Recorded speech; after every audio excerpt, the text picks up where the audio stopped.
नमस्कार, आज है 29 अगस्त, दिन सोमवार। वक्त हो गया जी बिजनेस की बहुत ही खास पेशकश इंडिया 360 का। मैं हूं दीपक डोभाल। करेंगे दिन भर की तमाम अहम खबरों का 360 डिग्री एनालिसिस आपके अपने फेवरेट शो में, जिसका नाम है इंडिया 360 और जो है बिजनेस जगत का नंबर 1 प्राइम टाइम शो। लेकिन सबसे पहले वो खबरें जो बनी हैं आज की सुर्खियां।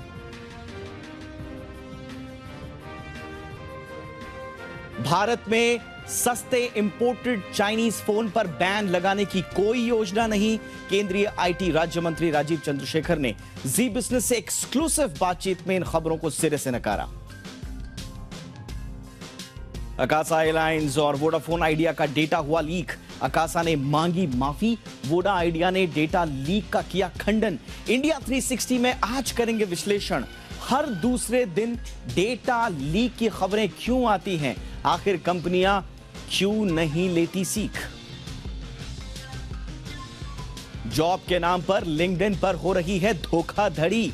वर्क फ्रॉम होम के बहाने लूटे जा रहे हैं प्रोफेशनल्स। इंडिया 360 में आज आपको बताएंगे फ्रॉड की मॉडस ऑपरेंडी और कैसे आप रहें इन धोखों से सुरक्षित। जेरोम पॉवेल के बयान ने अमेरिकी समेत दुनिया भर के बाजारों को तोड़ा। निफ्टी करीब 250 पॉइंट टूटकर 17,300 तक लुढ़का। सेंसेक्स में 860 अंक तो बैंक निफ्टी में 700 से ज्यादा अंकों की भारी गिरावट। डॉलर के मुकाबले रिकॉर्ड निचले स्तर पर रुपया 80 के पार पहुंची डॉलर की कीमत। डॉलर इंडेक्स 20 साल की ऊंचाई पर। दुनिया भर की तमाम दूसरी करेंसीज पर भी दबाव। सोने चांदी में भी भारी गिरावट। एमसीएक्स पर 2 साल के निचले स्तर पर फिसली चांदी, करीब 900 रुपए टूटकर 54,000 के नीचे। सोना भी 300 रुपए गिरकर 51,000 के नीचे। और दिवाली तक देश के मेट्रो शहरों में 5G लॉन्च करेगी रिलायंस जियो। कंपनी की एजीएम में मुकेश अंबानी ने किया ऐलान। कहा 2023 के दिसंबर तक पूरे देश में 5G सर्विसेज शुरू होंगी।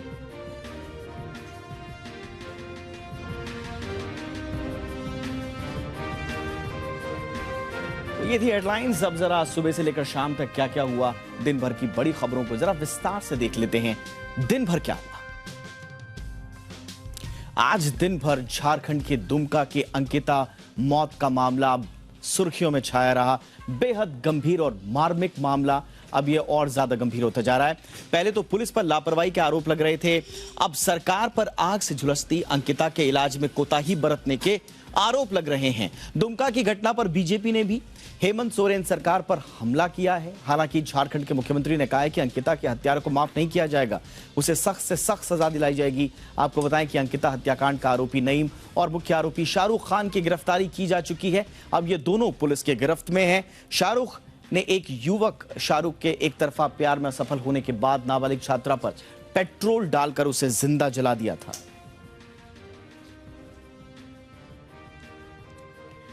बीजेपी नेता सोनाली फोगाट की मौत में एक के बाद एक कई राज खुल रहे हैं। गोवा पुलिस ने मामले में पूरी रिपोर्ट तैयार कर ली है और इसमें कहा गया है कि आरोपी सुधीर सांगवान ने अपना जुर्म कबूल कर लिया है। सुधीर ने बताया कि उसने जबरन सोनाली को ड्रग्स पिलाई। रिपोर्ट में यह भी बताया गया है कि सुधीर और सुखविंदर ने 7,000 रुपए में ड्रग्स खरीदी थी। इस बीच गोवा के मुख्यमंत्री प्रमोद सावंत ने कहा कि अगर जरूरत पड़ी तो सोनाली की मौत की जांच सीबीआई को सौंप दी जाएगी। इस मामले में अब तक 5 आरोपियों की गिरफ्तारी हो चुकी है।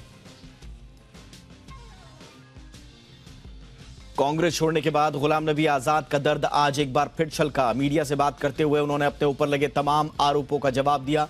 उन्होंने कहा कि घर वालों ने घर छोड़ने के लिए उन्हें जबरन मजबूर किया। गुलाम नबी ने बीजेपी से साठगांठ को लेकर भी जवाब दिए। उन्होंने राहुल गांधी का जिक्र करते हुए कहा कि चौकीदार चोर है का नारा सिर्फ राहुल गांधी का था। उन्होंने कहा कि वो पीएम मोदी को गलत समझते थे, लेकिन उनमें इंसानियत है। इधर सुप्रीम कोर्ट में स्कूल कॉलेज में हिजाब पहनने की मांग वाली याचिका पर अब 5 सितंबर को सुनवाई होगी। सुप्रीम कोर्ट की बेंच ने आज इस मामले को कर्नाटक सरकार को नोटिस जारी किया। इस मामले में सुप्रीम कोर्ट का कहना है कि वो स्थगन की मांग वाली याचिका स्वीकार नहीं करेगा, क्योंकि इसकी जल्द सुनवाई की मांग की गई थी। इससे पहले कर्नाटक हाई कोर्ट ने अपने फैसले में कहा था कि हिजाब पहनना इस्लाम में धार्मिक अनिवार्यता नहीं है। आपको बताएं कि कर्नाटक सरकार ने स्कूल कॉलेजों में हिजाब पहनने पर रोक लगा दी थी, जिसे कुछ मुस्लिम संगठनों ने सुप्रीम कोर्ट में चुनौती दी थी।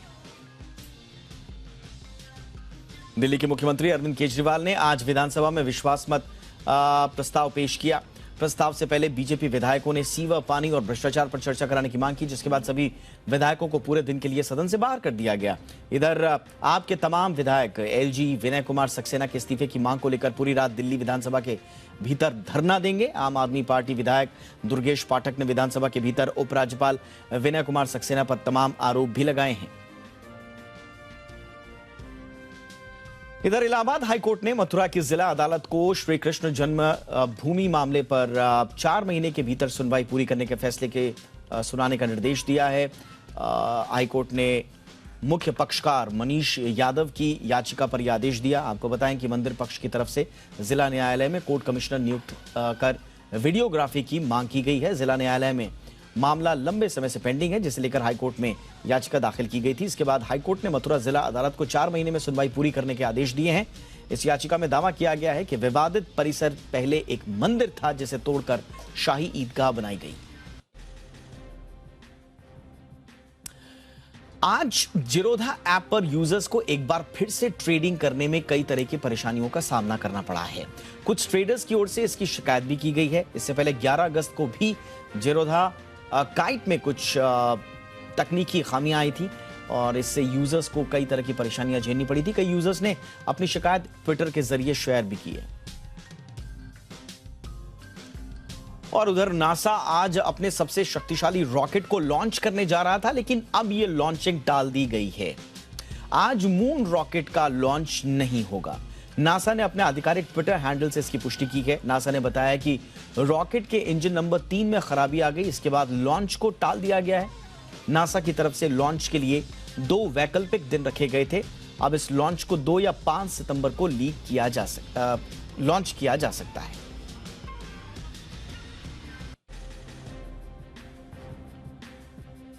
चलिए, दिन भर का अपडेट भी आपने ले लिया। अब शुरू करते हैं हमारी कवर स्टोरीज।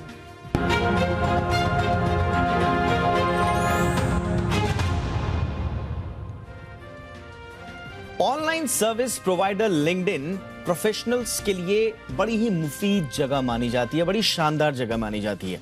यहां पर न सिर्फ प्रोफेशनल्स के साथ आप कनेक्शंस बना सकते हैं, बल्कि अपने लिए एक सूटेबल जॉब की तलाश भी कर सकते हैं। और यही वजह है कि इस प्लेटफॉर्म का इस्तेमाल लाखों प्रोफेशनल्स कर रहे हैं। लेकिन अब इस वेबसाइट पर सिर्फ प्रोफेशनल्स ही नहीं, बल्कि जालसाजों की भी एंट्री हो चुकी है। जी हां, ये जालसाज नई जॉब और वर्क फ्रॉम होम के बहाने आपकी जेब पर डाका डाल रहे हैं। लिंक्डइन पर प्रोफेशनल्स का एक बड़ा नेटवर्क मौजूद रहता है, तो ऐसे में यहां से आई जॉब पोस्टिंग पर आपको भी जल्दी कोई शक नहीं होता और अक्सर आप वो जानकारी भी मांगने पर दे देते हैं जो शायद आपको नहीं देनी चाहिए थी। यहां आपने अपनी निजी जानकारी शेयर की और वहां आपके साथ फ्रॉड होना तय है।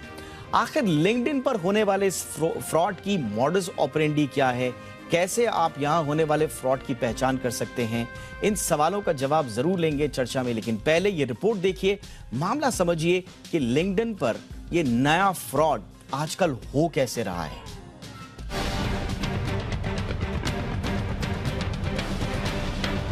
अगर आप लिंक्डइन पर नौकरी की तलाश कर रहे हैं तो जरा संभल कर।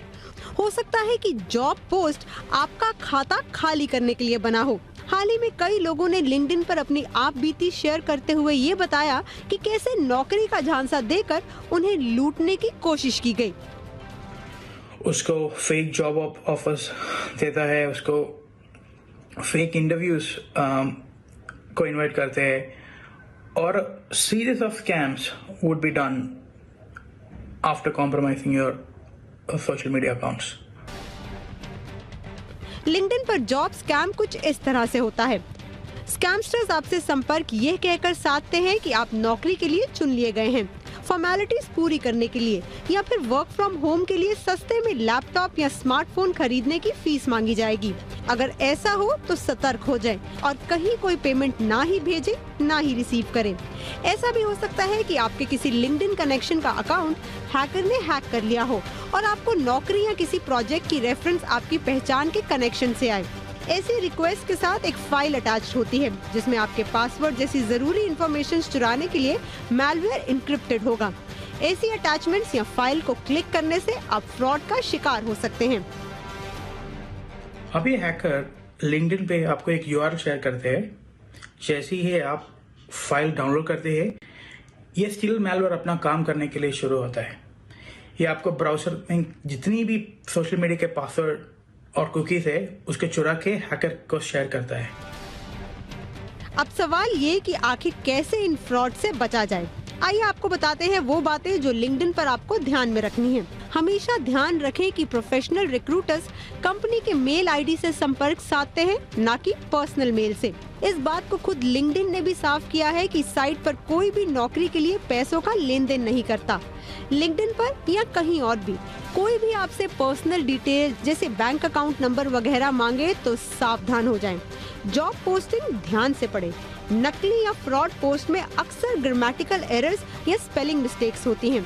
जिस कंपनी या एम्प्लॉय ने जॉब पोस्ट की है उसकी रिसर्च जरूर करें। जॉब पोस्टिंग बतौर अटैचमेंट फाइल नहीं होती है। लिंक्डइन या ऐसे ही किसी प्लेटफॉर्म पर अगर आपको एक इंटरेस्टिंग जॉब ओपनिंग दिख रही है तो उस पर अप्लाई करने से पहले आप अपनी रिसर्च पूरी कर लीजिए, क्योंकि बहुत से स्कैमस्टर्स की नजर अब लालच के बाद आपके ड्रीम और एस्पिरेशंस पर है। एकता सूरी, जी मीडिया, मुंबई। और आइए चर्चा के लिए इस वक्त हमारे साथ खास मेहमान जुड़ चुकी हैं डीप साइट्स साइबर लैब्स की सीईओ और जानी मानी साइबर एक्सपर्ट दीपिका सिंह हमारे साथ हैं। दीपिका, बहुत बहुत स्वागत है आपका।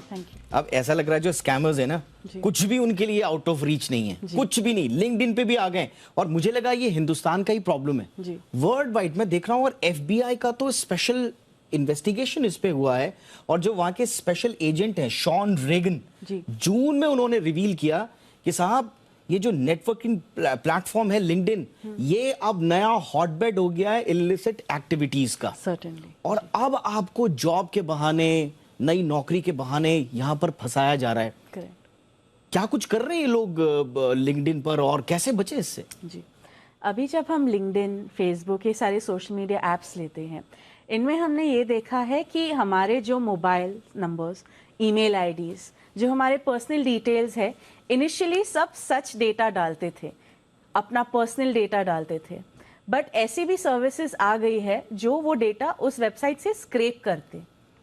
वो स्क्रैप डेटा फिर डेटा बाजारों में बिका जाता है डिपेंडिंग ऑन द प्रोफाइल। अगर कोई VIP की प्रोफाइल्स होंगी तो ऑफकोर्स उसका दाम ज़्यादा होगा, अगर कॉमन मैन की होगी तो दाम कम होगा। ये डेटा सेलिंग के बाद जो ये जालसाज है अपना सिंडिकेट बना के इन लोग एक पूरा ऑर्गेनाइज्ड क्राइम स्ट्रक्चर बना देते हैं, जिसमें आपकी प्रोफाइल के हिसाब से एक स्कैम टेम्पलेट बनता है।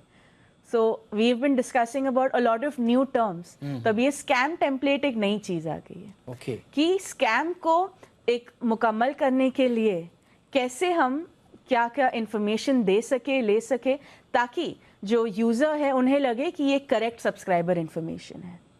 अच्छा, ये आपने बहुत इंपॉर्टेंट बोला। अच्छा, अभी हम लोग कुछ दिनों पहले हमने IRCTC ने जब डेटा मोनेटाइजेशन का अपना प्लान बनाया था, उस पे भी हमने क्या कहा था कि ये जो डेटा आपका अवेलेबल है IRCTC पर, वो ऑर्गेनिक है, वहां पर लोग झूठ नहीं बोलते हैं। लिंक्डइन, मैं ये एग्जांपल यहां क्यों दे रहा हूं, लिंक्डइन पे भी ज्यादातर लोग, मैक्सिमम लोग बहुत ही दिल से बिल्कुल जेन्युइन जानकारी अपनी जॉब की, अपने प्रोफाइल की, अपना लोकेशन सब बिल्कुल जेन्युइन डालते हैं। वो आपका सोशल मीडिया प्लेटफॉर्म्स की तरह नहीं है कि आपने कोई फेक नाम या दूसरे नाम से, छद्म नाम से आप वहां पर हैं। बिल्कुल ओरिजिनल, सही नाम, सही जानकारी। उनको मालूम है कंपनी वालों ने बायोडाटा आजकल नहीं उठाना है, आपका लिंक्डइन प्रोफाइल उठाना है और उससे आपका जो है वो प्रोफाइल वो ट्रैक करेंगे। सो यहां पर जेन्युइन जानकारी है, इसलिए ये जानकारी अगर फ्रॉडस्टर्स के हाथ लग रही है, स्कैमर्स के हाथ लग रही है, तो बहुत बहुत ये सीरियस मैटर है। अच्छा, मैं लिंक्डइन का देख रहा था कि इसमें वो क्या कर रहे हैं। दीपिका, आप मुझे बताइए क्या ये पर्याप्त है? ये लोग कह रहे हैं अपनी ट्रांसपेरेंसी रिपोर्ट में, जो कि जुलाई-दिसंबर 2021 की है, इन लोगों ने, लिंक्डइन का ये कहना है कि एक ऑटोमेटेड टूल्स हैं के जरिए इन्होंने 96% जो है इस तरह के फेक अकाउंट्स को ब्लॉक किया है और मैनुअली जो है, जो 4% है उनको मैनुअली ब्लॉक किया है। तो क्या ये जो मैकेनिज्म है या ऑटोमेटेड टूल सिस्टम है, जिसका कई बार ट्विटर भी हवाला देता है और बाकी सोशल मीडिया, ये क्या ठीक है या इससे आगे बढ़कर कुछ करना चाहिए इनको? जब एक ऑटोमेटेड प्रोग्राम की हम बात करते हैं, एक कंप्यूटर प्रोग्राम, वह भी तो एक स्क्रिप्ट है, एक स्क्रिप्ट जो एक ह्यूमन ने ही लिखी है। तो जाहिर सी बात है कि उसमें एरर होने की भी चांसेस है। जब हम बॉट्स की बात करें, बॉट्स का एक सेट रूटीन अभी नहीं होता। पहले तो बॉट्स आइडेंटिफाई करने के लिए हमें बहुत आसानी होती थी, क्योंकि उस पर एवरीथिंग वाज प्रिडिक्टेबल कि ये सारे बॉट्स इस टाइम पे ऐसे ऑटोमेटिकली बिहेव कर रहे हैं। Bot is a short form of a robot, तो एक रोबोटिक मूवमेंट होती थी। बट अभी यह देखा गया है कि ओरिजिनल अकाउंट्स हैक करके उन पे टेक ओवर कर ये जालसाज एक्चुअली ओरिजिनल दिखने वाले अकाउंट्स से ये कम्युनिकेशन जाहिर कर रहे हैं। तो अगर इसमें एक ह्यूमन इंटरवेंशन आएगा, उसको भी अगर हम रिपोर्टिंग स्ट्रक्चर पे करें, और दूसरा अभी लिंक्डइन ऐसे नहीं कि सिर्फ एक कंट्री में है, हर एक कंट्री में या हर एक एरिया में, जोन में अपने 830 मिलियन, दीपिका 830 मिलियन यूजर्स हैं 200 से ज्यादा कंट्रीज में, और भारत में तो 82 मिलियन यूजर्स हैं। और लास्ट दिसंबर में तो उन्होंने हिंदी लैंग्वेज को सपोर्ट करने के लिए और उससे जुड़ा प्लेटफॉर्म भी लॉन्च किया है। दायरा बहुत बढ़ रहा है। लेकिन आपने जैसा कहा, फेक अकाउंट कैसे पहचान करें? अब देखिए, ये बिनेंस जो है बहुत बड़ी कंपनी है, 7,000 प्रोफाइल जो हैं, कौन कह रहा है? हम नहीं कह रहे, खुद उसके सीईओ कह रहे हैं। वो कह रहे हैं कि साहब, हमारे 7,000 प्रोफाइल्स जो हैं वो लिंक्डइन पर मौजूद है हमारे एम्प्लॉइज के, और उनमें से सिर्फ 50 रियल हैं। 7,000 लिंक्डइन पे बिनांस के नाम से लोग मौजूद हैं, उसमें से सिर्फ 50 रियल हैं। ये बाकी लोग जो हैं फेक हैं। तो लिंक्डइन के लिए भी एक बड़ा टास्क है, एक बड़ी स्ट्रैटेजी के साथ आना पड़ेगा दीपिका, ताकि ये इंश्योर कर सके कि वहां पर फेक लोग नहीं है, वो फेक दुनिया नहीं है। जी, एंड इसके लिए एक मैकेनिज्म जो है, ऐसे नहीं कि आज हम मैकेनिज्म बना दे और उसको हम इवॉल्व ना करें, क्योंकि this is a learning process, एक लर्निंग कर्व इसमें रहता ही है। एंड जब तादाद इतनी बड़ी बढ़ जाती है, जाहिर सी बात है हर एक कंट्री में लिंक्डइन को जोनल रिपोर्टिंग ऑफिसर्स रखने चाहिए। हमारे पूरे देश के लिए 82 million, that amounts to around 8 crore people, 8 crore people के लिए एक ग्रीवेंस ऑफिसर तो हम रख ही नहीं सकते। इट इज ह्यूमनली इम्पॉसिबल कि सारी कंप्लेंट्स हम देखें। और दूसरा, अभी यूजर्स तक जब हम आते हैं, क्योंकि जैसे लिंक्डइन पे हमें एम्प्लॉयमेंट अपॉर्चुनिटीज मिलती है, तो जाहिर सी बात है कि यूजर्स अपनी सच्ची इंफॉर्मेशन देंगे ताकि उन्हें इमीडिएट नोटिफिकेशंस आए, इमीडिएट ईमेल्स आए। बट इसमें अगर हम ऐसे करें कि जब हमें कोई भी इंफॉर्मेशन आए, कोई भी ईमेल आए, जैसे हमने एवी में भी देखा था कि हम वेरीफाई करें, रिसर्च करें। अब मैं ये बताती कि रिसर्च कैसे करें। अगर कोई कंपनी है, उनकी आप पहले जो एक्चुअल वेबसाइट है वो देखिए, क्योंकि देखा भी गया है कि सपोज कंपनी का नाम है ABC, तो abc.com की एक वेबसाइट होगी, abc.co.in की भी एक वेबसाइट होगी। इससे अभी कैसे हम निकालें कि रियल वाली कौन सी है? जो वेबसाइट ज़्यादा पुरानी होगी, जो वेबसाइट ज़्यादा रैंक्ड होगी, वो जाहिर सी बात है कि वो ओरिजिनल वेबसाइट होगी। तो हमें यही तर्क वितर्क करके देखना पड़ेगा कि कौन सी वेबसाइट जेन्युइन है, जो हैंडल से हमें आ रहा है, क्या उनकी एक्टिविटी भी जेन्युइन है या सिर्फ एक रोबोटिक बिहेवियर वहां पे देखा जा रहा है। एब्सोल्युटली जी। अब ये देखिए, बड़ा टास्क है, जैसे मैं बोल रहा हूँ लिंक्डइन के लिए बहुत अच्छा ये लोग काम कर रहे हैं, इसमें कोई शक नहीं है। लेकिन स्क्रीनिंग और ब्लॉकिंग से आगे बढ़ना पड़ेगा, थोड़ा और एफर्ट्स डालने पड़ेंगे, क्योंकि ये सीरियस है। जैसा कि मैंने आपको बताया, सिर्फ हिंदुस्तान की प्रॉब्लम नहीं है, वर्ल्ड ओवर जो है लिंक्डइन को लेकर जो चिंताएं FBI से लेकर दूसरी एजेंसी जाहिर कर रही हैं, और इसमें कई तरह के फ्रॉड्स हैं, इसमें जॉब फ्रॉड्स हैं, इसमें क्रिप्टो फ्रॉड्स हैं, हर तरह का इन्वॉल्वमेंट है, आप सर्च कर सकते हैं उसमें। तो ये बड़ा इंपॉर्टेंट है। अच्छा, इसमें क्या है, ये फ्रॉडुलेंट एक्टिविटीज इसलिए भी सिग्निफिकेंट है क्योंकि बहुत सारे पोटेंशियल विक्टिम्स अभी हैं, जो अभी तो पास्ट और करंट विक्टिम्स की हम बात नहीं कर रहे हैं, तो इसलिए बहुत प्रोएक्टिव होकर इस पे कदम उठाना पड़ेगा। एक जो है, जो मैं आपसे ही समझना चाहूंगा दीपिका, क्या ये पॉसिबल है? जो बिनांस के CEO वो कह रहे हैं कि काश लिंक्डइन ने कंपनीज को जो है अपने लोगों को वेरीफाई करने का फीचर दिया हुआ होता। आई एम श्योर थोड़ा सा बहुत ज्यादा लोग इसको पसंद तो नहीं करेंगे कि मेरी कंपनी जब तक मुझे वेरीफाई ना करे तब तक मैं लिंक्डइन पे ना हूं। बट आइडिया कैसा है, वेरिफिकेशन का आइडिया कैसा है? ये वेरिफिकेशन का आइडिया एक 2 स्टेप प्रोसेस जरूर ले आता है ऑथेंटिकेशन के लिए, बट उस पे भी एक क्लोज लूप होना चाहिए। ऐसा ना हो कि हमारा डेटा भी हैक हो जाए, ईमेल हैक हो जाए और उस पर verification loop. So all these permutations, combinations हमें रजिस्टर करने होते हैं, जब हम कोई स्ट्रैटेजी बनाते हैं, उसको फुल प्रूफ बनाने का यही एक तरीका है कि क्या क्या अटैक्स हो सकते हैं, उसके बारे में हम पहले सोचें और फिर स्ट्रैटेजी डिफाइन करें। ऑलराइट, चलिए, तो बड़ी जिम्मेदारी अब लिंक्डइन के लिए। देखते हैं कि कैसे इस चुनौती से पार पाते हैं लिंक्डइन। आई एम श्योर वो लोग इस पे काफ़ी अरसे से काम भी कर रहे हैं, होमवर्क कर रहे होंगे, लेकिन हम अपेक्षाएं बहुत रखते हैं लिंक्डइन से, इसलिए हमारी अपेक्षा यही कि इस तरह की शिकायतें ना आएँ, और जो भी फ्रॉड्स अगर लिंक्डइन के प्लेटफॉर्म पे हो रहे हैं वो कम से कम प्लेटफॉर्म इंश्योर करे कि वो कम से कम हो पाए। और दूसरा, एजेंसीज को हेल्प कीजिए, आप एजेंसीज को हेल्प कीजिए फ्रॉडस्टर्स तक पहुंचने के लिए, क्योंकि ये फ्रॉडस्टर्स भी आपकी प्लेटफॉर्म पे ही हैं। तो एजेंसीज को हेल्प कीजिए कि इन जालसाजों तक कैसे पहुंचे, जो हमारी पुलिस है या दूसरी एजेंसीज हैं, ताकि आप भी अपनी भूमिका निभा पाएं। बहरहाल बहुत सतर्क रहना है। अब हम अपने दर्शकों को यही कहेंगे कि लिंक्डइन पर जाएं, लेकिन सतर्क रहें। और लिंक्डइन हो या कोई भी प्लेटफॉर्म है, देखिए पर्सनल डिटेल तो आपको शेयर करनी ही नहीं है किसी भी हाल में, कसम खा लीजिए ये, और इस बात को इंश्योर करिए। बहरहाल इसी तरह के जो इंपॉर्टेंट इश्यूज हैं उनको लेकर हम आपके पास आते रहेंगे। फिलहाल आगे बढ़ते हैं आज की हमारी दूसरी कवर स्टोरी की तरफ, और एक बहुत इंपॉर्टेंट जो इश्यू है लोगों से जुड़ा हुआ, वो है डेटा। देश में एक बार फिर से डेटा लीक हुआ है, और इस बार नई एयरलाइन कंपनी अकासा एयर और वोडाफोन आइडिया इसके केंद्र में रहे।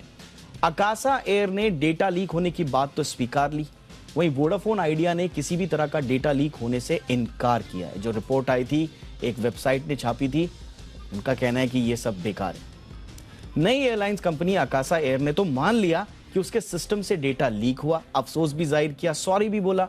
एयरलाइंस ने अपनी वेबसाइट पर इस बात की जानकारी भी दी, बहुत अच्छी बात है, आप खुद जानकारी दे रहे हैं। एयरलाइंस ने जानकारी दी कि 25 अगस्त को लॉगिन और साइन अप सेवाओं को लेकर कुछ तकनीकी गड़बड़ी सामने आई। इस गड़बड़ी के चलते अकासा एयर की रजिस्टर्ड यूजर्स की सूचनाएं जैसे कि नाम, जेंडर, ईमेल, पता, मोबाइल नंबर अनाधिकृत लोगों को मिल गए, अनऑथोराइज्ड लोगों तक पहुंच गए। एयरलाइंस ने कहा कि इन सूचनाओं के अलावा कोई और सूचना लीक नहीं हुई है। वहीं वोडाफोन आइडिया के सिस्टम से भी डेटा लीक होने की खबर आई। साइबर सुरक्षा शोध कंपनी CyberX9 ने अपनी एक रिपोर्ट में यह दावा किया। CyberX9 के मुताबिक वोडाफोन आइडिया की प्रणाली में मौजूदा खामियों के चलते लगभग 2 करोड़, छोटा मोटा अमाउंट नहीं है, 2 करोड़ पोस्टपेड ग्राहकों के कॉल डेटा रिकॉर्ड सार्वजनिक हो गए। अच्छा, पोस्टपेड ग्राहक, ये और एक चिंता वाली बात है, क्योंकि पोस्टपेड ग्राहक जो होते हैं वो लंबे समय से कंपनी के साथ जुड़े हुए रहते हैं। उनकी कई तरह की जानकारियां जो हैं वो कंपनीज के पास होती हैं। कई बार पोस्टपेड प्लान को लेकर पोस्टपेड के जो चार्जेस जो बढ़ के आ जाते हैं, उनको लेकर जब बहस होती है कंपनी के बाद, तो ग्राहक अपनी सारी चीजें बता भी देता है कि मैं यहाँ गया था, मैं वहां गया था, मैंने इस समय यूज किया था, मैंने ये किया था। सारी की सारी जानकारियां कंपनीज के पास हैं। कंपनी ने दावा किया है कि उसने वोडाफोन आइडिया को भी इसकी जानकारी दी थी, ये जो साइबर सुरक्षा वाली जो एजेंसी है। और वोडाफोन आइडिया के एक अधिकारी ने 24 अगस्त को ऐसी समस्या होने की बात स्वीकार भी की थी। हालांकि इस रिपोर्ट को जैसे ही सामने लाया गया, जैसे ये मीडिया में आई, वोडाफोन आइडिया ने तुरंत एक बयान जारी कर दिया। कंपनी की तरफ से कहा गया कि CyberX9 की रिपोर्ट में डेटा लीक की बात जो कही गई है, ऐसा कुछ भी हुआ नहीं, कंपनी झूठ बोल रही है। कंपनी ने इस रिपोर्ट को गलत बताया। कंपनी के मुताबिक उसकी बिल प्रणाली में कुछ खामियों का पता चला था, जिन्हें दुरुस्त कर लिया गया है भारत में। लेकिन इस केस को अगर आप छोड़ भी दें तो भारत में डेटा लीक की ये कोई पहली कहानी नहीं है, कोई पहला मामला नहीं है। इससे पहले भी कई कंपनियों की तरफ से डेटा लीक हो चुका है। कई कंपनियों का डेटा डार्क वेब में पड़ा हुआ है, ये हम सब जानते हैं। इस बात को पुष्ट करती हुई कई रिपोर्ट्स भी हैं। डेटा लीक के मामले में दूसरे देशों के मुकाबले भारत 6वें पायदान पर खड़ा हुआ है। साइबर सिक्योरिटी कंपनी सर्फशार्क की एक रिपोर्ट बताती है कि 2004 के बाद से लेकर अब तक 100 में से 18 भारतीय डेटा ब्रीच के शिकार हो चुके हैं। जून की पहली तारीख का डेटा देखें तो भारत में डेटा ब्रीच रेट 740% तक बढ़ा है, 740%। यानी हर एक मिनट में 5 से 42 अकाउंट ब्रीच हो रहे हैं। आप सोचिए कितना बड़ा ये इशू है हमारे देश में। रिपोर्ट के मुताबिक 2004 से जून 2022 तक 14 अरब 90 करोड़ से ज्यादा अकाउंट लीक हो चुके हैं और इन कुल डेटा लीक में 25 करोड़ 49 लाख यूजर्स भारत से हैं।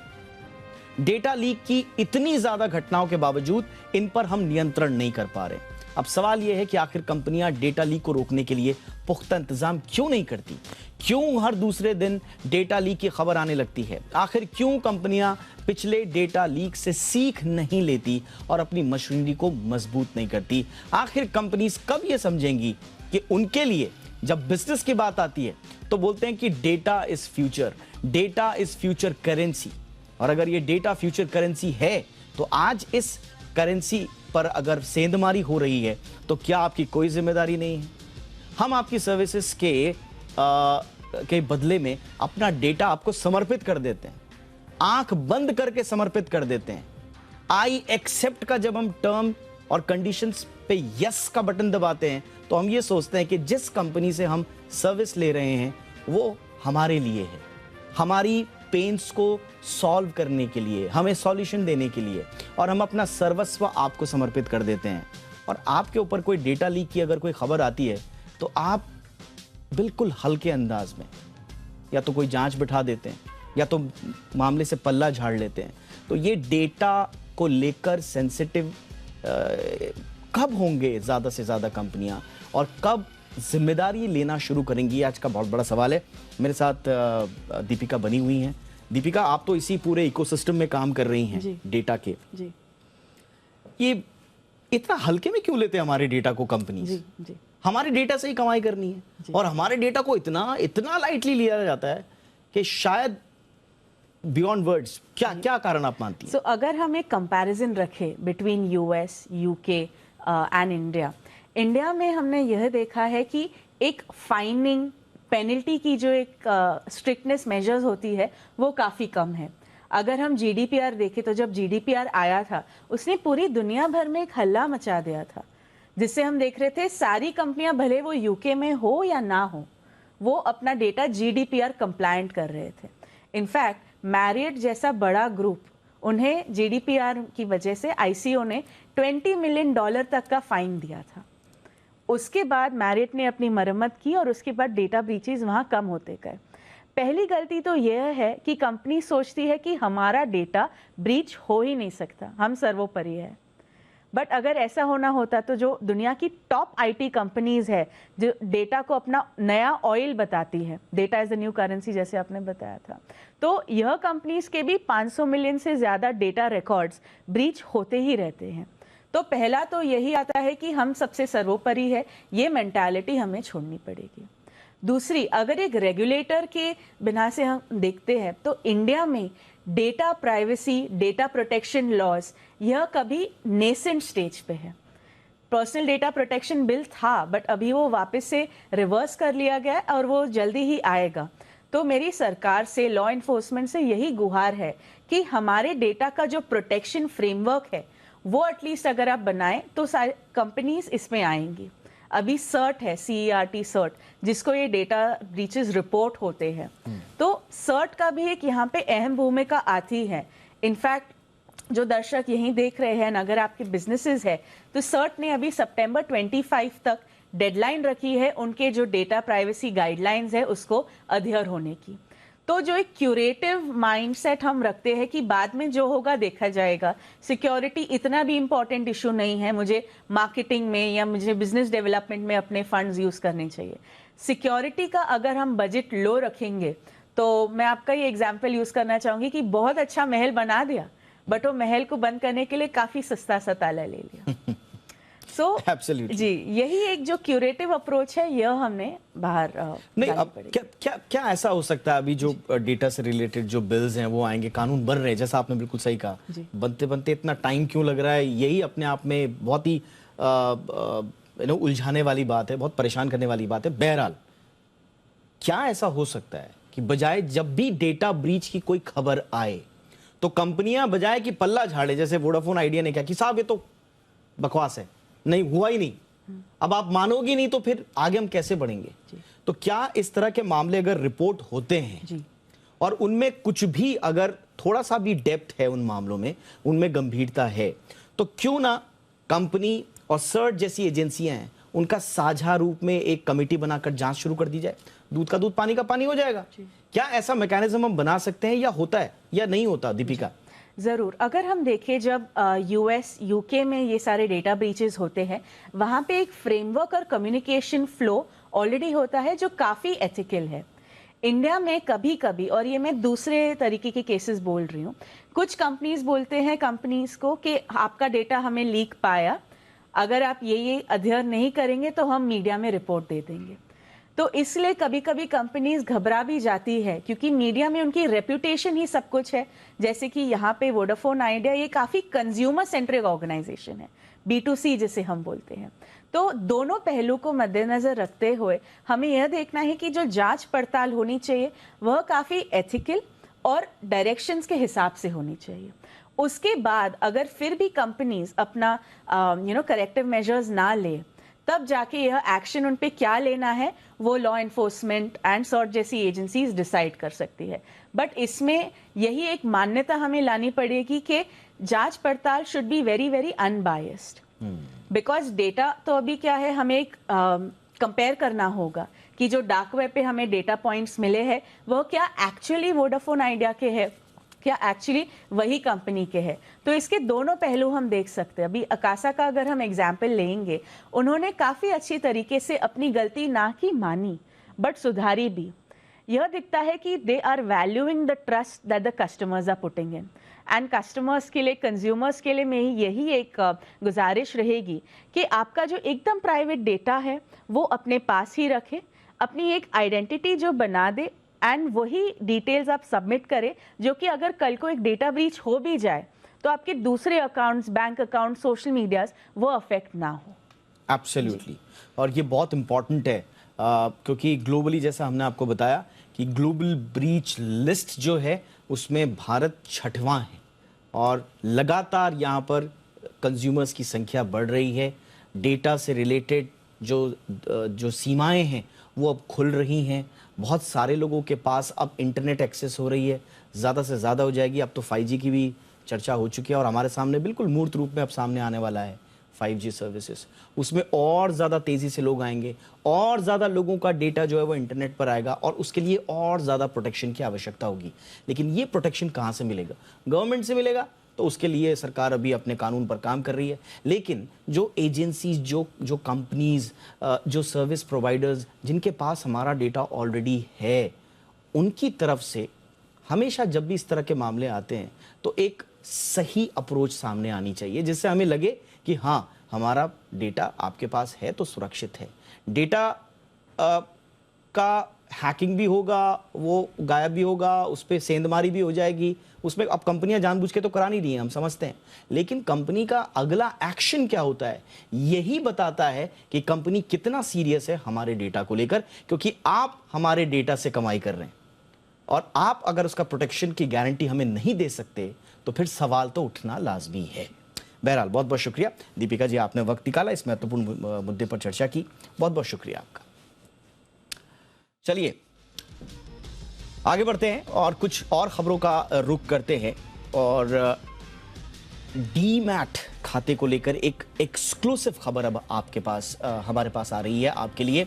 और हमारा सवाल आपसे है, सोचिए जरा कैसा हो अगर आप मोबाइल नंबर की तरह ही डीमैट खाता भी पोर्ट कर पाएं, यानी कि जहां आपका मन करे वहां आप अपना डीमैट खाता बिना निवेश, जीरो किए ट्रांसफर कर पाएं।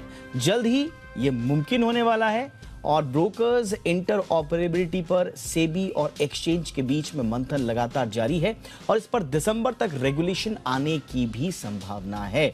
इस खबर पर पूरी डिटेल देने के लिए हमारे साथ हमारे सहयोगी तरुण शर्मा जुड़ चुके हैं। तरुण, एक कंज्यूमर के लिए तो बहुत ही शानदार खबर है। क्या वाकई में ऐसा पॉसिबल है कि मैं सिम कार्ड की तरह अपना डीमैट खाता भी तो अब बदल लूं? उसमें कोई नुकसान तो नहीं होगा ना तरुण? बिल्कुल दीपक, आपने सही कहा। यदि आप किसी मोबाइल सर्विस प्रोवाइडर से खुश नहीं हैं और आप चाहते हैं कि सर्विस प्रोवाइडर बदला जाए, तो जैसे ट्राई ने आपको एक ऑप्शन दिया है मोबाइल पोर्टेबिलिटी का, वैसा ही सेबी अब आपको एक ऑप्शन देने जा रहा है। यदि आप अपने ब्रोकर से खुश नहीं हैं तो आप अपना ब्रोकर बदल सकते हैं। ये अभी भी बदल सकते हैं, लेकिन अभी आपको जिस ब्रोकर के पास आप कामकाज कर रहे हैं उससे आपको एनओसी लेना पड़ता है, अपना अकाउंट नील करना पड़ता है, मार्जिन जो आपने रखा हुआ है वो वापस लेना पड़ता है। लेकिन जब ये नए रेगुलेशन के बाद ये आपको सब कुछ नहीं करना पड़ेगा, आप सीधे तौर पे नए ब्रोकर के पास शिफ्ट हो पाएंगे। और ये सेबी इसलिए करना चाह रहा है क्योंकि कई सारी शिकायतें सेबी के पास आती हैं कि ब्रोकर उनका पैसा ढंग से यूज नहीं कर रहे हैं या उनको सर्विस अच्छे से नहीं दे रहे हैं। लेकिन अब सेबी चाहता है कि जो पैसा है, एक तो वो ब्रोकर इस पे भी विचार चल रहा है, लेकिन वो एक अलग स्टोरी है। लेकिन अभी जो उम्मीद की जा रही है, जो डिस्कशन अभी सेबी और एक्सचेंजेस के बीच में चल रहा है, वो डिस्कशन है ब्रोकर इंटरऑपरेटिबिलिटी। शुरुआत में जो सेबी इंटरऑपरेटिबिलिटी लेकर आया था वो क्लियरिंग कॉर्पोरेशन या कहें कि मेंबर्स लेवल पे इंटरऑपरेटिबिलिटी लेकर आए थे कि मान लो यदि एनएससी क्लियरिंग कॉर्पोरेशन एनएससी में कोई दिक्कत आती है तो आप बीएससी के पे अपना ट्रेड सेटल कर सकते थे, बीएससी का क्लियरिंग कॉर्पोरेशन यूज कर सकते थे। अब वही कॉन्सेप्ट आप ब्रोकर्स के लेवल पर भी देखने को मिलेगा। और जो हमारे सोर्सेज हैं वो ये बता रहे हैं कि दिसंबर तक इस रेगुलेशंस को इसका जो खाका है वो तैयार कर लिया जाएगा और अगले साल से इसको इम्प्लीमेंट करने की तैयारी है। ब्रोकर्स तो नाराज होंगे इस खबर से, उनका कोई रिएक्शन मिल पाया तरुण? नहीं, ब्रोकर्स नाराज नहीं होंगे, बस उनको अपनी सर्विस सुधारनी पड़ेगी। लेकिन ये हो सकता है कि जो छोटे ब्रोकर हैं, जो बड़े ब्रोकर्स की तरह अपनी सर्विस बढ़िया नहीं दे पाते हैं या उतने ऑप्शंस नहीं दे पाते हैं, उनकी संख्या आने वाले समय में धीरे धीरे हो जाएगी। और एक तरीके से सरकार और रेगुलेटर के मन में भी ऐसा है कि जिस जैसे वर्ल्ड ओवर होता है कि कम ब्रोकर हो, रेगुलेट करना आसान हो, तो वही कॉन्सेप्ट अब हमारे देश में भी आता हुआ दिखाई दे रहा है। क्योंकि सरकार या सेबी दोनों ही चाहते हैं कि जो इन्वेस्टर है उसको कहीं लॉस ना हो। क्योंकि हमने पिछले कुछ सालों में देखा कि ब्रोकर्स जो है वो निवेशक का पैसा लेकर फुर्र हो गए या उनका पैसा लौटाया नहीं। तो ऐसे केसेस में बदनामी मार्केट की भी होती है, सेबी की भी होती है और सरकार की भी होती है। बिल्कुल, बिल्कुल आपने सही कहा। और जो छोटी छोटी प्रॉब्लम्स होती है ना, अगर ब्रोकर आपको सही ढंग से रिस्पॉन्ड नहीं कर रहा है तो ग्राहक के पास अधिकार है वो अपना डीमैट खाता लेके कहीं और चला जाएगा। तो कंपटीशन बढ़ेगा, जिम्मेदारी बढ़ेगी। सबसे बड़ी बात है जिम्मेदारी बढ़ेगी। इसलिए एक आम निवेशक के लिए बहुत ही ये रिवोल्यूशनरी मैं कहूँगा ये एक आइडिया है। ब्रोकर्स जैसा कि तरुण बता रहे हैं थोड़े नाराज जरूर होंगे, लेकिन हाँ, चिंता उनको इस बात की होनी चाहिए कि अब वो कैसे अच्छी सर्विसेज दे पाएं। और जितनी ज़्यादा अच्छी सर्विस, एक तरह से मौका भी है, क्योंकि जितनी अच्छी सर्विस आप दे पाएंगे उतना ज़्यादा आपके पास जो है ग्राहक इंटैक्ट रहेगा। और सामने वाला का अगर कोई ग्राहक है, उसका डीमैट खाता कहीं और है, आपकी सर्विस अच्छी है, तो आपके पास तो अपॉर्चुनिटी खुल गई। तो आपके लिए तो अपॉर्चुनिटी भी है। तो दोनों तरह की इसमें बातें हैं। बहुत बहुत शुक्रिया तरुण, इस एक्सक्लूसिव जानकारी और खबर के लिए बहुत बहुत शुक्रिया आपका। एसबीआई यानी कि भारतीय स्टेट बैंक आए दिन कई तरह की स्कीम्स लाते रहता है। ज्यादातर ये योजनाएं बैंक स्कीम से जुड़ी होती हैं, लेकिन सोशल मीडिया पर कई सारे ठग इन बैंकिंग स्कीम से मिलती जुलती योजनाओं का हवाला देते हुए फर्जी स्कीम्स को लॉन्च करते हैं। एक ऐसी ही पोस्ट सोशल मीडिया पर वायरल हुई। इसमें एसबीआई की तरफ से 6,000 रुपए दिए जाने का दावा किया गया। इस योजना पर एसबीआई का क्या कहना है, फाइनली देखिए।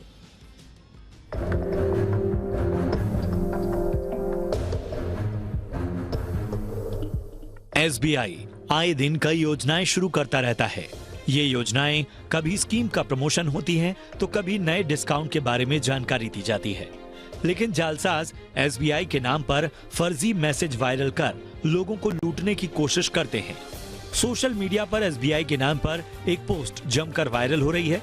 इस पोस्ट में दावा किया जा रहा है कि एसबीआई अपनी 67वीं वर्षगांठ पर लोगों को 6,000 रुपए तक जीतने का मौका दे रहा है। लेकिन इसके लिए आपको कुछ सवालों का जवाब देना होगा। इन सवालों के बहाने आपसे आपकी निजी जानकारी जुटाई जाती है और फिर यहीं से आपको ठगने का सारा खेल होता है। फ्री पैसों के लालच में कई बार कस्टमर्स अपनी जानकारी साझा कर देते हैं। एसबीआई ने खुद इस फ्रॉड की जानकारी दी है। एसबीआई ने बताया कि धोखेबाज मुफ्त ऑफर और सब्सिडी के नाम पर आम लोगों को लूटने की कोशिश कर रहे हैं। बैंक ने सभी ग्राहकों को सतर्क रहने को कहा है। सिर्फ ऑफर ही नहीं, बल्कि पैन कार्ड के जरिए एसबीआई ग्राहकों के साथ फ्रॉड की कोशिश हो रही है। सोशल मीडिया पर एक मैसेज वायरल हो रहा है जिसमें कहा गया है कि अगर आपने पैन कार्ड अपडेट नहीं करवाया है तो उनका SBI योनो अकाउंट आज ही बंद कर दिया जाएगा। इसके बाद मैसेज में फर्जी लिंक पर क्लिक करके पैन कार्ड अपडेट करने के लिए कहा जाता है। इस मैसेज को लेकर PIB फैक्ट चेक ने तस्वीर साफ की है। PIB ने कहा है कि ये मैसेज पूरी तरह फर्जी है और इस तरह का कोई मैसेज SBI आपको नहीं भेजता। साथ ही हिदायत दी गई है कि कभी भी किसी अनजान लिंक पर क्लिक न करें। SBI और सरकार दोनों की तरफ से आगाह किया गया है कि फोन पर या फिर ऑनलाइन आपसे कोई भी निजी डिटेल मांगे तो कभी न दें, क्योंकि ये आपके साथ फ्रॉड करने की कोशिश हो सकती है। ब्यूरो रिपोर्ट, जी मीडिया।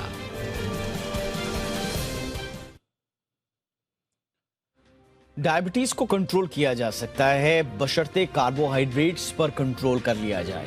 कार्ब्स वो चीजें होती हैं जिनमें ग्लूकोज ज्यादा होता है। कार्ब्स में कटौती करना डायबिटीज को कंट्रोल करने के लिए बहुत जरूरी भी है। ICMR और इंडिया डायबिटीज की स्टडी में ये बात सामने आई है। ये रिसर्च 18,000 लोगों पर की गई।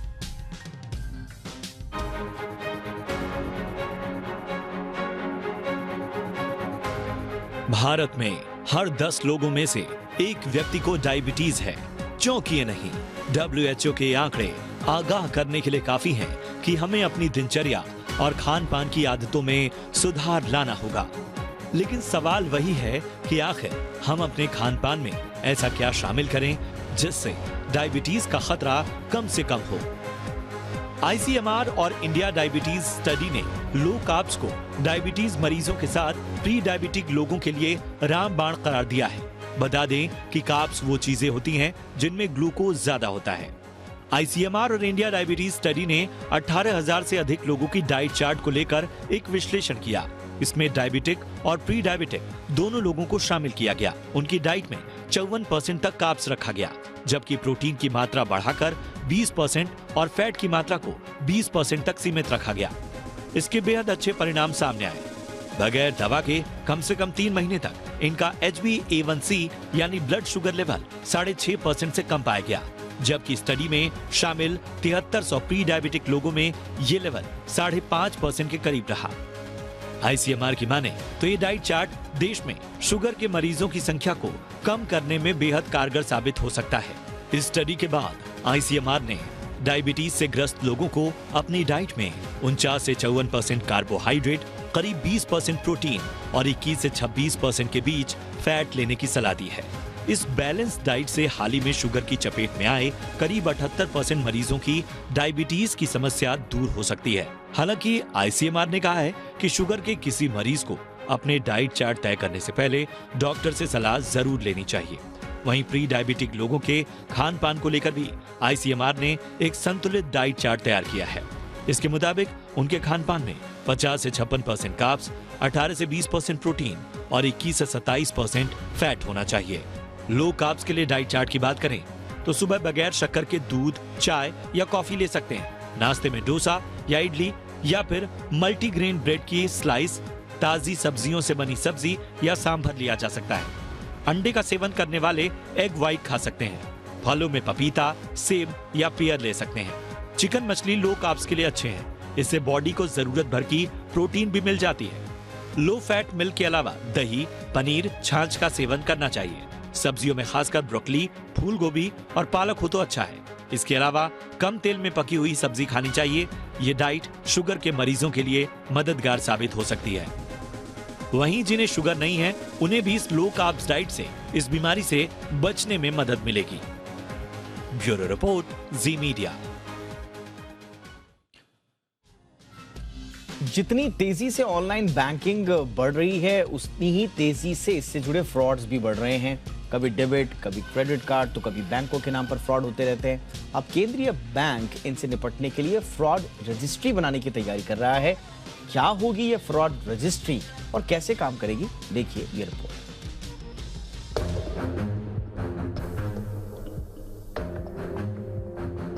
ऑनलाइन बैंकिंग करना जितना आसान हुआ है उतना ही मुश्किल हो रहा है इससे जुड़े फ्रॉड से निपटने में।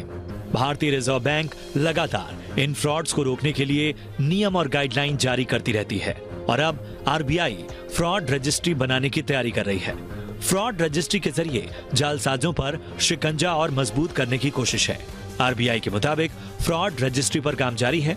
इस रजिस्ट्री में फ्रॉड करने वालों के नंबर, वेबसाइट और आईपी एड्रेस समेत अन्य जरूरी डिटेल्स शामिल होंगी।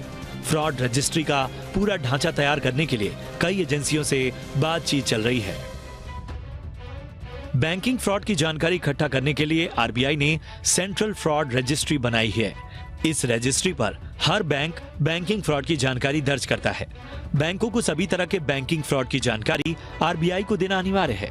इसके साथ ही बैंकों को हर तिमाही और एनुअली फ्रॉड के मामलों को रिव्यू करना होता है। मार्च में आरबीआई ने बी अवेयर बुकलेट भी जारी की थी। इसमें बताया गया था कि कैसे आप बैंकिंग फ्रॉड से बच सकते हैं। आरबीआई ने अपनी बुकलेट में बताया कि जानबूझकर या अनजाने में कस्टमर की तरफ से जानकारी साझा करना फाइनेंशियल फ्रॉड के मुख्य कारणों में से एक है। आरबीआई ने कहा है कि आप कभी भी अपने user name, password, card details, CVV और ओटीपी जैसे डिटेल्स किसी के साथ साझा न करें। आरबीआई ने साफ किया है कि बैंकिंग अधिकारी, वित्तीय संस्थान या अन्य संस्थाएं कस्टमर से कभी भी गोपनीय जानकारी साझा करने के लिए नहीं कहती। इसीलिए अगली बार कोई आपसे आपकी और आपके बैंक से जुड़े गोपनीय डिटेल्स मांगता है तो सावधान हो जाइए और कोई भी डिटेल साझा करने से बचिए। ब्यूरो रिपोर्ट, जी मीडिया। यूपी में कई जगहों पर नदियों का जल स्तर डराने वाला है। यमुना किनारे बसे कई इलाकों पर गंभीर संकट है। बांदा में 10 से ज्यादा गांव पूरी तरह से डूब गए। जालौन में भी कुछ इलाकों में यमुना का पानी मुसीबत बनकर आया है।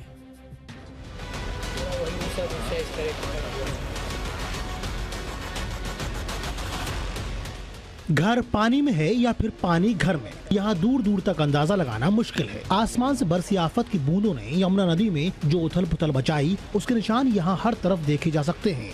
सड़कों, गलियों, खलिहान, खेत, जहाँ तक नजर जाएगी सिर्फ यमुना में आई बाढ़ के पानी का बसेरा है।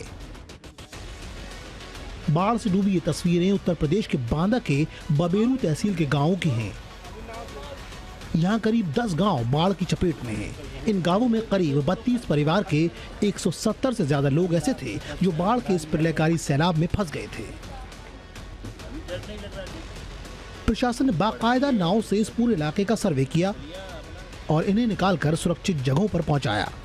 इन सभी परिवारों को राहत सामग्री भी बांटी गई। बांदा के ये लोग खुशकिस्मत थे कि इन सभी को समय पर सुरक्षित जगहों पर पहुंचा दिया गया।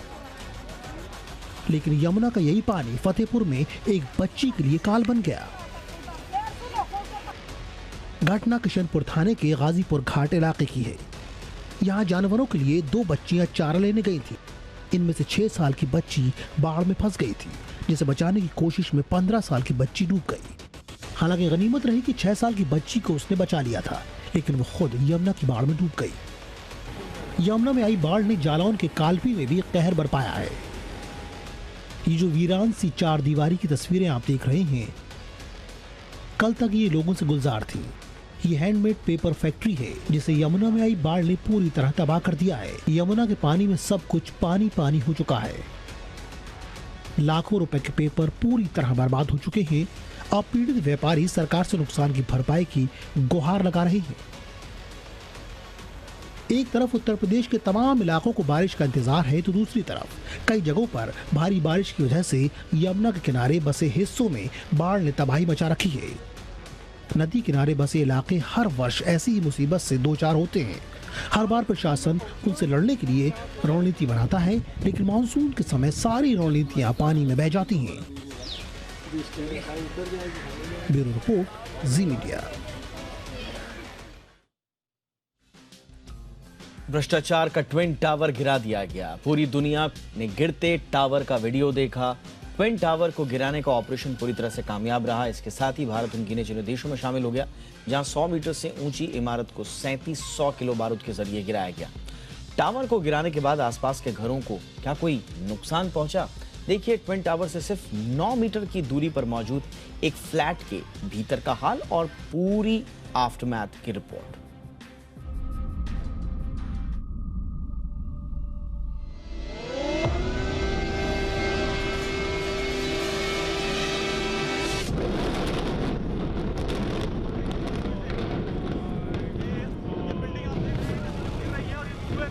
गुबार जो एकदम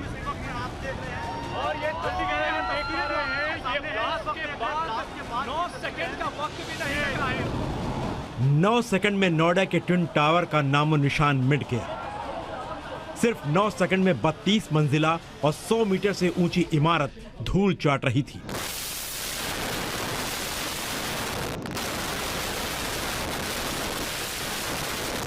ट्विन टावर तो इतिहास बन गया, लेकिन सवाल उठता है कि क्या ट्विन टावर के गिरने से आसपास की इमारत या फ्लैट में कोई नुकसान हुआ?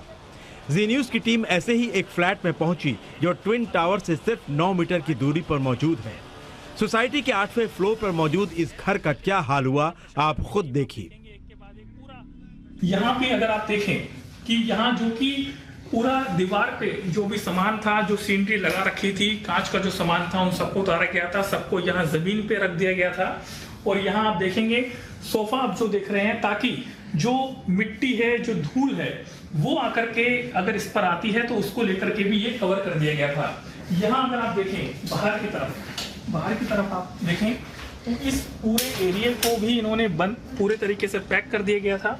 और यहाँ ठीक सामने आप देखेंगे तमाम जो सोसाइटी के लोग हैं, यहाँ पर भी आसपास में सब जगहों पर जो है पूरी तरीके से जो विंडो है उसको पैक किया गया था। ये जो आप देख रहे हैं गत्ता लगाया गया था ताकि किसी तरीके से कोई नुकसान ना हो। ट्विन टावर के बेहद करीब रहने वाले लोगों को इस बात की भी बहुत खुशी है कि अब उनकी बालकनी में भी धूप आएगी। फ्लैट के पास गगनचुंबी ट्विन टावर की दहशत तो थी ही, इसकी वजह से बालकनी में धूप भी नहीं आती थी। ट्विन टावर के आसपास की सोसाइटीज के करीब 7000 लोग सोसाइटी छोड़कर चले गए थे। वो लोग रविवार शाम को धूल का गुबार कम होने के बाद अपने घरों को देखने के लिए वापस लौटने लगे। रसोई गैस की सप्लाई और सोसाइटीज की लाइट भी बहाल कर दी गई। ट्विन टावर के गिरने से आसपास की इमारतों को कोई नुकसान नहीं हुआ। सिर्फ एटीएस विलेज सोसाइटी की 10 मीटर लंबी बाउंड्री वॉल टूट गई। इसके अलावा कई खिड़कियों के शीशे भी टूट गए हैं, जिन्हें सर्वे के बाद बदला जाएगा। नीरज गौड़, जी मीडिया, नोएडा। इंडिया 360 में आज बस इतना ही। इजाजत दें, नमस्कार और याद रखिए हमारा हैशटैग #ZINDIA360। नमस्कार।